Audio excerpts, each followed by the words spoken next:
Vijana wahudumie taasisi zetu zinazopatikana katika mkoa.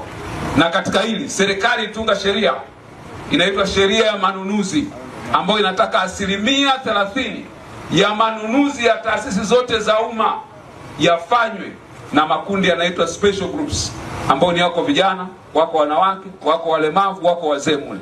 Ina maana hivi kweli vijana waliosoma walioko hapa Mbozi wamesoma chuo kikuu wanashindwa kusupply kompyuta kwenye hizi ofisi zetu? Wanashindwa kusupply vifaa vya usafi wakanunua hapa wakavileta? Hiyo tenda anapewa nani?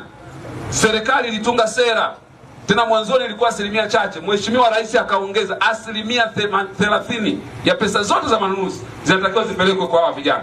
Kwa hiyo naomba hili swala tulisimamie, na vijana hawa wasikae bila cha kufanya, kwa sababu kazi za kufanya zipo huko maofisini. Maofisi ya umma vinanunuliwa vitu vingi sana, hizo tenda anapewa nani? Tufuate sheria ya matumizi ya manunuzi ya umma, na mimi kama waziri nitaisimamia kweli kweli, nitaisimamia vizuri sana, ili hawa vijana wanaweza kufanya vitu katika taasisi zetu za umma wapate hizo fursa. Kusiwe na watu wachache ambao kwa sababu wanawalambisha sukari watu wachache pale ambao kila siku wanapewa hao hizo tenda. Hapana, haiwezekani. Tunataka vijana wa nchi wapewe kipaumbele.